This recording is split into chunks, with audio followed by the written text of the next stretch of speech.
오늘은 출애굽기 25장 16절 17절 말씀입니다. 내가 네게 줄 증거판을 궤 속에 둘지며 정금으로 속죄소를 만들되 장이 2규빗 반, 광이 1규빗 반이 되게 하고. 아멘. 그래서 이제 출애굽기 25장은 이제 하나님께서 이스라엘 백성에게 성막을 지으라고 했습니다. 그래서 즐거이 예물을 드리라고 했습니다. 성막을 만드는데 필요한 재료들을 쭉 얘기했지요. 그래서 이제 처음 만드는 게 이제 법궤를 만들려고 했습니다. 법궤. 그리고 이제 법궤 지난번에 말씀드렸는데 법궤는 이제 1.1m 70cm 70cm 금으로 이제 싸고, 그리고 이제 테두리도 금테를 두르고, 그리고 고리 4개를 이쪽에 2개 저쪽에 2개 달고 금으로 만들었습니다. 그리고 이제 막대기 채 있지 않습니까? 그것도 이제 아카시아 나무로 만들어서 금으로 싸가지고 그걸 고리에다 껴서 이제 양쪽에다 고리 끼면은 사람이 가마들듯이 줄 수 있지 않습니까? 그래서 이제 그렇게 만들려고 했습니다. 이어지는 말씀 16절입니다. 내가 네게 줄 증거판을 궤 속에 둘지며. 이제 법궤를 만들었지 않습니까? 그 법궤 안에다가 이제 하나님께서 주시는 증거판이 이제 모세 있지 않습니까? 모세가 아마 시내산에서 2 돌판을 받아왔는데 거기에 10계명이 적혀 있습니다. 그게 이제 증거판인 것 같습니다. 그래서 10계명이 적혀 있는 2 돌판, 증거판을 그 지금 만드는 법궤 안에다가 넣으라고 합니다. 그리고 17절 정금으로 속죄소를 만들되. 이제 이번에는 이제 아카시아 나무, 조각목 아카시아 나무 있지 않습니까? 그거 안 씁니다. 뭘로 만드냐면 이제 정금으로 씁니다. 영어로 보니까 퓨어 골드, 퓨어는 순수한 금으로, 순금으로. 이제 금으로 아예 만들라는 게 뭐냐면은 속죄소를 아예 금으로 만들려고 합니다. 지금 이제 법궤를 만들었는데 그 이제 뚜껑이 없습니다. 아직 뚜껑이 없습니다. 그 뚜껑같이 덮개 이게 이제 속죄소를 만드는데, 속죄소, 이제 속할 속, 죄자에다가 이제 바소해서 이제 죄를 속하는 곳, 이렇게 해가지고 이제 덮개를 얘기하는 겁니다. 뚜껑을 얘기합니다. 그거를 이제 속죄소, 그거를 이제 순금으로, 정금으로 만들려고 합니다. 그래서 장이 2규빗 반, 광이 1규빗 반이 되게 하고, 장은 길장자의 길이이지 않습니까? 길이는 2규빗 반. 이제 규빗은 이제 팔꿈치에서 손끝까지 해서 그 정도 길인데 2규빗 반이면은 1.1m 정도입니다. 1.1m로 하고, 광 넓이입니다. 이제 가로 세로입니다. 그래서 광은 1규빗 반, 이거는 70cm입니다. 그러니까 1.1m 70cm로 이제 네모난 직사각형의 뚜껑을 만드는 겁니다. 그 뚜껑이 이제 덮개라고 할 수 있는데 그걸 여기서는 속죄소라고 부르고 있습니다. 그게 이제 속죄하는 곳, 죄를 속하는 곳, 그렇게 된다는 겁니다. 그래서 제가 찾아보니까 속죄소는 히브리어 있지 않습니까? 이스라엘이 쓰는 히브리어, 그 카포레트라고 합니다. 그걸 번역한 말로 뚜껑, 덮개라는 뜻을 가지고 있다고 합니다. 그래서 대속죄일에 대제사장이 희생제물의 피를 들고 지성소, 지극히 거룩한 곳, 그 지성소에 들어가면은 이제 거기 법궤가 있고 그 뚜껑, 속죄소가 있습니다. 그래서 이제 그 속죄소 위와 그 앞에 피를 뿌려서 이스라엘 죄를 속했다고 이제 레위기 거기에 나온다고 합니다. 그래서 이제 오늘은 보면은 이제 그 법궤 이제 상자같이 만들게 했는데 그 안에다가 증거판, 모세의 2 돌판, 10계명이 써있는 하나님께 주신 돌판을 이제 거기 법궤에다가 넣고, 거기 이제 위가 열려있지 않습니까? 그래서 이제 뚜껑, 덮개 같은 것을 만드는데 순금으로 이제 만들 건데 그걸 이제 속죄소라고 부른다고 합니다. 속죄소. 그래서 순금으로 속죄소라고 만드는데 그 속죄소가 뭐냐면은 죄를 속한다. 그래서 대제사장이 거기에 이제 피를 뿌려서 이제 이스라엘 백성의 죄를 이제 속죄하는 곳. 그래서 이제 한번 상상을 해보면은 뭐냐면은 이제 전체적인 그림은 이제 울타리 있지 않습니까? 우리 단독주택에 울타리 있듯이 울타리로 이제 들어가면 거기에 이제 물두멍도 있고 번제단도 있습니다. 그리고 그 안쪽에 이제 텐트같이, 천막같이 이렇게 해놨는데 그게 이제 성소입니다. 거기를 들어가면 이제 진설병도 있고 등대도 있고 향단도 있고, 그러면은 그 거기에 이제 휘장이 있는데 그 안쪽으로 더 들어가면 지성소가 있습니다. 지극히 거룩한 곳. 그러면은 그곳에는 거기에 이제 법궤가 있는 겁니다. 그리고 법궤 위에 속죄소라는 뚜껑이 있고, 그리고 이제 내일 나오는데 그 속죄소라는 그 순금으로 만든 뚜껑 위에 그룹이라는 이제 천사랑 비슷한데 이제 천사 중에도 종류가 있나 봅니다. 그래서 그룹이라는 천사를 거기 이제 속죄소 그 뚜껑 순금으로 만든 뚜껑 위에 그룹을 이쪽에 하나 반대쪽에 하나 이렇게 해가지고 그렇게 이제 만든다고 합니다. 그 속죄소에 대제사장이 피를 뿌려가지고 이스라엘 백성의 죄를 속하게 됩니다. 그래서 이제 이거는 제 개인적인 생각인데 그 법궤를 만들었지 않습니까? 거기에다가 이제 십계명 두 돌판 증거판을 넣는 것은 하나님께서 말씀하신 것 기억하고 이걸 잘 보관하라고 이제 하신 것 같고, 그리고 그 위에 뚜껑 덮개 속죄소 이걸 만든 거는 이제 이스라엘 백성의 죄를 이제 속죄한다고 했지 않습니까? 거기다 대제사장이 피를 뿌려서. 그래서 우리가 이걸 생각해 볼 때 드는 생각은 뭐냐면은 이 죄에 대한 문제가 단순한 문제가 아니라는 것을 알 수가 있습니다. 이 성경을 구약 성경을 읽다 보면은 뭐만 하면은 돌로 쳐라. 부모의 말을 듣지도 않고 동네 사람의 말도 듣지 않고 그 동네 장로들의 말도 듣지 않으면은 그 자식은 돌로 쳐라. 이런 일을 행하면 돌로 쳐라. 완전 직결 심판같이 막 그렇게 합니다. 그래서 제가 드는 생각은 뭐냐면은 이런 식으로 하면은 누가 살아남을 수 있을까 그런 생각이 듭니다. 그래서 그냥 놔두면은 죄의 싹은 분명히 사망이라고 했습니다. 그래서 죄가 욕심이 잉태한즉 죄를 낳고 죄가 장성하면 사망을 낳느니라. 결국 죄를 지면은 죽음에 이르게 되는데 우리가 돌로 쳐서 이제 직결 심판하기도 하고 옛날에는 구약 성경에 그렇게 써 있습니다. 그런데 보면은 오늘 속죄소를 하나님께서 만들어 주셨습니다. 이스라엘 백성이 지금 성막을 만들고 지금 광야에 있지 않습니까? 광야에서 하나님께서 성막을 만들려고 했고 그 울타리를 안에 들어가면 성소가 있고 성소에서 또 지성소를 들어가면 거기에 법궤가 있고 거기에 속죄소가 있습니다. 거기에 이제 대제사장이 피를 뿌려서 이스라엘 백성의 죄를 사는 겁니다. 죄가 그대로 있으면 안 된다는 겁니다. 죄 사함을 받아야 된다는 겁니다. 하나님의 백성이 죄 짓고 그대로 가만히 있으면 안 된다는 것을 알려주시는 것 같습니다. 그래서 그것도 말씀드렸죠. 그 울타리 안에 들어가면은 물두멍이 있고 번제단이 있고 이스라엘 백성은 죄를 지면은 소나 양을 가져옵니다. 그래서 예를 들어 소를 갖고 왔으면 양을 갖고 왔으면 거기다가 내 손을 안수합니다. 내가 이 죄 지은 것을 이 동물한테 전가합니다. 하고 그 동물이 내 죄를 대신 받습니다. 그러면은 성경에 이런 구절이 있습니다. 피 흘림이 없으면은 죄사함이 없다. 원래는 내가 피를 흘려서 내가 죽어야 되는데 그 피로 내 죄가 사함을 받는데 내가 대신 피 흘리면은 나는 죽어버리면 끝이지 않습니까? 그래서 이제 소가 대신 내 죄를 전가를 해서 소를 그 번제단에서 잡아서 피를 흘리게 해서 죽게 합니다. 그 소나 양의 피로 우리의 죄를 대신 사했습니다. 그게 구약이었던 겁니다. 구약 시대는 그렇게 했습니다. 그래서 좀 나눠서 얘기해보자면은 개인이 죄를 지었을 때 이제 소나 양 가져가서 그 희생 제물 피를 흘려서 내 죄를 속합니다.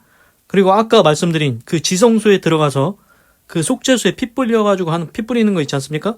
그거는 뭐냐면은 성막 안에 지성소에 들어가서 그 법궤 위에 있는 지성소 거기에 피를 뿌리는 건 대제사장이 1년에 한 차례 대속죄일에 1년에 한 번입니다. 1년에 한 차례 그 지성소에 들어가서 속죄소에 피를 뿌려서 이스라엘 백성의 죄를 속합니다. 그게 대속죄일입니다.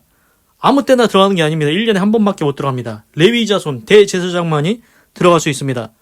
그래서 이제 거기 이제 들어갈 때 아무거나 입고 가는 게 아닙니다. 나중에 나오는데 이제 그 제사장이 입는 옷이 있습니다. 에봇이라는 제사장이 입는 옷이 있고 그리고 흉패, 보석 있지 않습니까? 보석을 이렇게 단 그것도 있습니다. 그리고 그 제사장이 입는 옷에는 방울 같은 거 있지 않습니까? 방울 같은 거 그런 것도 답니다. 그게 왜 그러냐면은 이제 안에 들어갔는데 이제 죄가 있거나 하여튼가 인이 안 좋은 그게 있으면은 그 안에서 죽어버립니다. 그러면은 이게 살았는지 죽었는지 어떻게 합니까? 방울 소리가 계속 들려야 이게 살아있구나 이렇게 듭니다. 그래서 아무나 거기 못 들어가기 때문에 이거 소리도 안 나고 뭔가 문제가 생긴 것 같다 그러면은 줄로 이제 매놔가지고 줄로 끌어당겨가지고 사람을 끄집어내는 겁니다. 그래서 이제 그 지성소는 아무나 들어가는 게 아닙니다. 대제사장이 1년에 한 차례 이스라엘 백성의 속죄를 위해서 그렇게 이제 들어갔다고 합니다. 그래서 중요한 건 뭐냐면은 이 성막을 보니까, 지금 속죄소를 보니까 죄의 문제가 이게 간단한 문제가 아니다. 죄는 사함을 받아야 된다. 그렇지 않으면 이거 문제가 생긴다. 죄의 삭은 사망이라는 것 이제 말씀을 드렸습니다. 그리고 이제 구약 시대는 그렇게 이제 희생 제물을 드려가지고 대신 피 흘려서 했지 않습니까? 그런데 이제 신약 시대 예수님이 오시고 나서는 이게 바뀌었습니다. 원래는 내가 오늘도 죄를 지면은 소나 양을 잡아가지고 내 죄를 너한테 전가한다 해서 소를 잡든지 양을 잡든지 해서 피를 대신 흘려야 됩니다. 피 흘림이 없이는 죄삼이 없다. 그래서 예수님이 단번에 희생 제물이 되셨습니다. 양이나 소 대신에 하나님이 한 번만 드리면 됩니다. 하나님은 무제한 피이십니다. 그래서 어린 양 제물이 되셔서 예수님이 단번에 십자가에서 죽으심으로 십자가에서 피를 흘리셨습니다. 그 피 때문에 나의 모든 죄가, 다른 사람의 모든 죄, 인류의 모든 죄를 대신 지고 십자가에서 돌아가셨습니다. 그래서 예수님의 그 피 흘리심 때문에 인류의 모든 죄가 사함을 얻은 겁니다. 그래서 우리는 뭘 하면 되냐면은 이제 양이나 소 안 잡아도 됩니다. 예수님이 단번에 드리셨습니다. 예수님이 또 와서 또 십자가에 달리고 또 와서 또 십자가에서 달려서 피 흘리고 이게 아닙니다. 예수님이 이미 한 번에 모든 것을 다 하셨기 때문에 똑같은 제사를 구약시대처럼 죄지면 또 소 잡고 죄지면 또 양 잡고 이게 아닙니다. 이제는 예수님께서 십자가에서 나의 모든 죄를 지고 십자가에서 피를 흘리셨다는 것, 그걸 믿으면, 이제 내 죄가 속해졌다는 것을 믿으면 죄사함을 얻는다는 것입니다. 그래서 지금 중요한 건 뭐냐면은 내가 회개를 하고 잘못했습니다. 인정을 하고 회개하고 예수님을 믿어야 되는 겁니다. 그래야 죄사함을 얻을 수가 있습니다. 나중에 하나님 앞에 가서 심판을 받습니다. 그런데 죄가 그저 그대로 있으면 죄의 삭은 사망입니다. 지옥 판결을 받는다는 겁니다. 그런데 내가 예수님을 믿습니다. 예수님이 나 대신에 십자가에서 피 흘리셔서 내 죄를 사신 것을 믿습니다. 그러면은 하나님이 나중에 심판하실 때 너 예수님 믿었냐? 그러면은 너 죄 없구나. 하나님께서 우리 죄를 등 뒤에 던지시고 기억지 않는다고 했습니다. 그래서 우리가 무죄 처리가 되고 천국에 입성할 수 있게 해주시는 것입니다. 그러니 꼭 예수님을 믿어야 되겠습니다. 기도하겠습니다. 하나님, 오늘은 출애굽기 25장 16절 17절을 읽고 묵상해 보았습니다. 내가 내게 줄 증거판을 궤 속에 둘지며 정금으로 속죄소를 만들되 장이 2규빗반, 광이 1규빗반이 되게 하고. 하나님, 이제 법궤를, 성막을 만드는데 제일 처음으로 법궤를 만듭니다. 그래서 법궤 안에다가 증거판, 모세한테 시내산에서 주신 10계명이 써있는 두 돌판, 그 증거판을 법궤 안에다 넣으라고 했습니다. 하나님께서 주신 말씀 기억하고 꼭 지키라고 하시는 것 같습니다. 그리고 그 법궤 위에 아직 뚜껑이 없습니다. 뚜껑, 덮개가 없습니다. 그래서 정금으로 속죄소라고 하는 이제 죄를 속한다. 그 뚜껑을 속죄소라고 하는데 그 속죄소를 만들라고 했습니다. 1.1m 70cm로 뚜껑, 덮개, 속죄소를 만들라고 했습니다. 근데 그 속죄소의 뜻을 오늘 알았습니다. 대제사장이 1년에 한 차례 이스라엘 백성의 죄를 속하기 위해서 그 속죄소 위에다가 피를 뿌린다고 했습니다. 그래서 이스라엘 백성의 죄를 속한다고 했습니다. 그리고 개인적으로 죄를 지었을 때는 양이나 소를 가져와서 구약시대는 그렇게 짐승이 대신 피를 흘려서 나 대신 피를 흘려서 그 죄를 속했습니다. 그런데 신약 성경에서는 예수님이 그 희생제물 양이 되셔서 어린 양이 되셔서 내 죄를 위해서 단번에 십자가에서 죽으셨다는 것 알았습니다. 이제 그 예수님을 믿기만 하면 죄를 속해 주신다고 사해 주신다고 우리에게 약속하셨습니다. 그래서 예수님을 믿으라고 계속 말씀하십니다. 사도 바울도 사도행전에서 주 예수를 믿으라. 그러면 너와 내 집이 구원을 받으리라. 우리가 회개합니까? 내 죄를 인정합니까? 하나님, 내가 잘못했습니다. 거기서 그치면 안 됩니다. 하나님, 예수님이 나 대신 십자가에서 내 죄를 지고 죽으셔서 피 흘리신 것, 그 피 흘리심으로 내 죄가 사해진 것을 믿습니다. 이렇게 고백할 때 우리 죄가 사해진다는 것 알았습니다. 그러니 꼭 예수님 믿고 구원받게 하여 주시옵소서. 그 광야에서 광야에서 이런 일이 있었습니다. 이스라엘 백성이 불평하고 원망하고 모세를 비난하고 그럴 때 불뱀이 나왔습니다. 불뱀, 독사였습니다. 독사가 나와서 다 물어서 죽어갈 때 이거를 해결해달라고 하니까 어떻게 하냐. 놋뱀을 만들어서, 막대에다가 놋뱀을 만들어서 그거를 보는 자마다 살리라 그랬습니다. 그래서 불뱀에 물렸던 자, 독사에 물렸던 자가 놋으로 만든 뱀을 쳐다보면은 살았습니다. 그걸 안 믿고 안 쳐다본 사람은 다 죽었습니다. 똑같습니다. 그 놋뱀 무슨 능력이 있겠습니까? 솔직히 그거 쳐다본다고 삽니까? 안 쳐다보면은 죽습니까? 성경에서는 그렇다고 분명히 기록되어 있습니다. 하나님의 말씀의 능력이 있는 겁니다. 제가 그냥 예를 들어서 내가 놋뱀을 만들겠습니다. 이 놋뱀을 보세요. 그러면 복을 받을 거고 뭐 살아날 겁니다. 이렇게 한다고 내가 말한다고 되겠습니까? 그렇지 않습니다. 하나님이 말씀하셨기 때문에 그게 그대로 된다는 겁니다. 똑같습니다. 하나님이 분명히 얘기했습니다. 내가 너희 인간의 인류의 모든 죄를 사하기 위해서 독생자 예수를 너희한테 주었다. 그래서 십자가 지고 피 흘려서 죽게 했다. 그게 인간의 죄를, 너의 죄를 사하기 위해서 보낸 거라고 분명히 말씀하셨습니다. 그래서 그 예수님이 너의 죄를 사하기 위해 피 흘린 거 믿냐 안 믿냐? 믿으면 너 구원 받는다. 하나님께서 약속하셨습니다. 그 하나님이 약속하신 말씀이기 때문에 그대로 이루어진다는 겁니다. 그러니 꼭 예수님 믿고 죄사함 받고 구원받게 하여 주시옵소서. 솔직히 사람의 말은 이제 완전히 다 믿을 수가 없습니다. 야, 내가 너 이렇게 하면은 내가 이렇게 해줄게. 능력이 있으면 해줄 수도 있고, 근데 마음이 변하면 또 안 해주기도 합니다. 아니면은 사기치려고 또 그럴 수도 있습니다. 그렇지 않습니까?